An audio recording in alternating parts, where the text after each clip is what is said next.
डरिए मत, बिल्कुल डरिए मत, हम आपके साथ खड़े हैं। रो रहे हैं और क्या कर सकता है, जालिम हुकूमतों के सामने इंसान और क्या कर सकता है। हम भी सरकार से यही सवाल पूछ रहे हैं कि आखिर लोगों को उजाड़ के क्या हासिल होगा। तो मुझे पूरा यकीन है कि फैसला मजलूमों के हक में आएगा। हमें पूरा यकीन है कि हम हल्द्वानी के लोगों का आशियाना उजड़ने से जरूर बचाएंगे। उस जमीन पर लोग 50 साल से ज्यादा से आबाद हैं। अस्पताल है, धर्मशाला है, मंदिर है, मस्जिद है।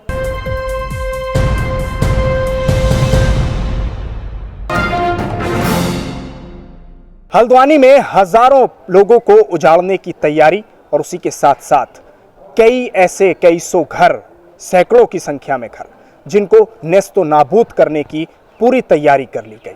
आदेश भी आ गए, लेकिन लोग अपने आशियाने को बचाने के लिए, अपने सर की छत को बचाने के लिए इस कड़ाके की सर्दी में, ठिठुरती हुई सर्दी में सड़क पर आकर बैठ गए।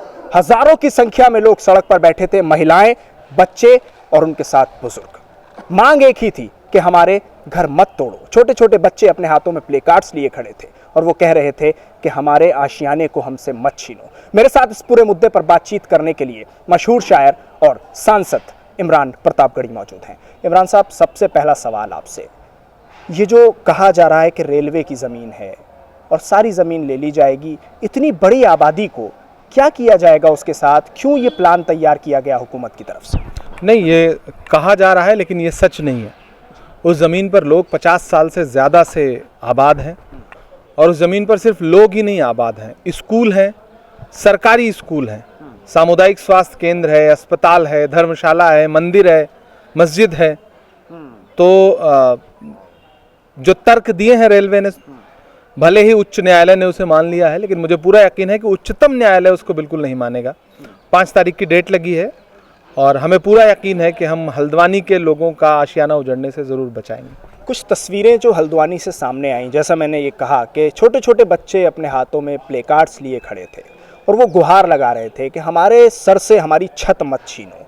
तो जिस सरकार ने ये वादे किए हों, जो सरकार ये कहती हो कि हम आशियाने बना के देंगे, हम घर बना के देंगे, वो छीनने की तरफ क्यों कदम बढ़ाने लग जाती है? ये तो आपको सरकार से सवाल पूछना चाहिए। प्रधानमंत्री जी कहते हैं 2022 तक हर परिवार को पक्का मकान देंगे।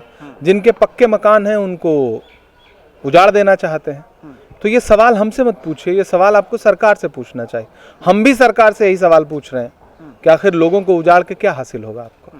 आज सुप्रीम कोर्ट में भी आप मौजूद थे। सुप्रीम कोर्ट में क्या कुछ रहा, थोड़ा सा हमारे व्यूअर उसके बारे में बताइए। आज तो लिस्टेड हुआ है केस, 5 तारीख को बहस होगी इस पर, 5 तारीख को सुनवाई होगी और 5 तारीख को मुझे पूरा यकीन है कि फैसला भी आ जाएगा। तो 5 को ही बता पाएंगे। कितनी मजबूती? बहुत सारे सबूत है, मुझे पूरा यकीन है। मैं हल्द्वानी के लोगों को इस बात के लिए लगभग मुतमईन करना चाहता हूं कि जितना हमने समझा है, अगर कानून के दायरे में हमारे वकील अपना तर्क रखेंगे, सलमान खुर्शीद साहब उसे लीड कर रहे हैं, सुमित हृदय जी जो वहाँ के लोकल विधायक हैं वो लगातार इस मामले में लगे हुए हैं, तो मुझे पूरा यकीन है कि फैसला मजलूमों के हक में आएगा। इमरान साहब, ये जो बुलडोज़र की कार्रवाई है और ये जो एक खौफ व हिरास का पूरा आलम बनाने की और पूरा मंजरनामा तैयार करने की कोशिश है, क्या ये सिर्फ मुस्लिम समुदाय के लिए है?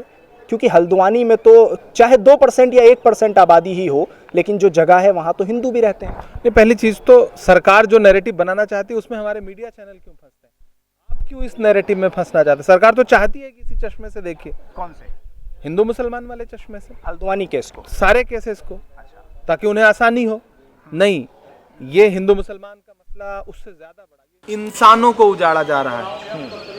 क्या इमरान प्रतापगढ़ी हल्द्वानी जाएंगे? बिल्कुल जाएंगे, बिल्कुल जाएंगे। मैं 2 दिन से मैं केरल था, केरल से जब से लौट के आया हूँ, मैं लगातार इस मुद्दे पे वहाँ के लोगों के साथ खड़ा हूँ, क्योंकि आज सुप्रीम कोर्ट रहना था। 5 तारीख को देखते हैं जैसा फैसला आता है, हमें पूरा यकीन है कि पक्ष में आएगा। हल्द्वानी जाएंगे, वहाँ की आवाम के साथ खड़े मिलेंगे।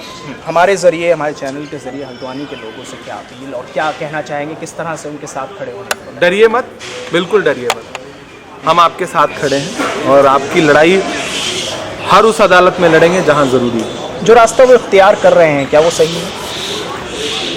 सड़क पर आना, एहतजाज करना, आवाम बिल्कुल गांधीवादी तरीके से अपना एहतजाज क्यों नहीं दर्ज कर सकती? आवाम ने कोई हाथ में पत्थर थोड़ी उठाए हैं, वो लोग बैठ करके कैंडल मार्च कर रहे हैं, अपील कर रहे हैं, रो रहे हैं, और क्या कर सकता है। जालिम हुकूमतों के सामने इंसान और क्या कर सकता है, यही अपील कर सकता है। गांधी का रास्ता है यही, जालिम हुकूमत। बिल्कुल। इसे जालिम नहीं कहेंगे तो और क्या कहेंगे, इसे क्रूरता की इंतहा नहीं कहेंगे तो और क्या कहेंगे। राज्य सरकार अपने नागरिकों को बचाने के लिए न तो हाईकोर्ट क्यों नहीं आई, मुझे तो हैरत है कि उन्होंने पक्ष क्यों नहीं रखा। तो आपको वहाँ की राज्य सरकार से पूछना चाहिए कि क्या हल्द्वानी के नागरिक उसके अपने नहीं है क्या। सुप्रीम कोर्ट पर भरोसा है पूरा? हमें हर न्यायालय पे भरोसा है, क्यों नहीं भरोसा होगा। हमने इस देश में संविधान बनाया, लोकतंत्र बनाया कांग्रेस पार्टी ने, हम ही अपने संस्थानों पे भरोसा नहीं करेंगे तो कौन फैसला इसलिए है क्योंकि हाईकोर्ट ने जो फैसला दिया है उसके बाद सुप्रीम कोर्ट गए आप लोग। इसीलिए सुप्रीम कोर्ट है कि अगर आप उच्च न्यायालय के फैसले से सहमत नहीं है तो आप उच्चतम न्यायालय जाएं। तो अगर निचली अदालतों में सबूत सही से नहीं नहीं देखा जा सका, नहीं रखा तो गया, देखा नहीं जा सका, तो हम उससे आगे की अदालत में जाएंगे। ठीक, बहुत शुक्रिया इमरान साहब बातचीत करने के लिए। इमरान प्रतापगढ़ी हमारे साथ इस वक्त मौजूद थे। उन्होंने साफ तौर पर कहा कि हमें सुप्रीम कोर्ट से पूरा भरोसा है, तमाम अदालतों से भरोसा है और उम्मीद है कि जो हल्द्वानी के लोग हैं उनके हक में फैसला आएगा और उन्हें बेघर होने से बचा लिया जाएगा। दिल्ली से कैमरा पर्सन फैयाज हुसैन के साथ न्यूज़ MX के लिए साहिल नकवी।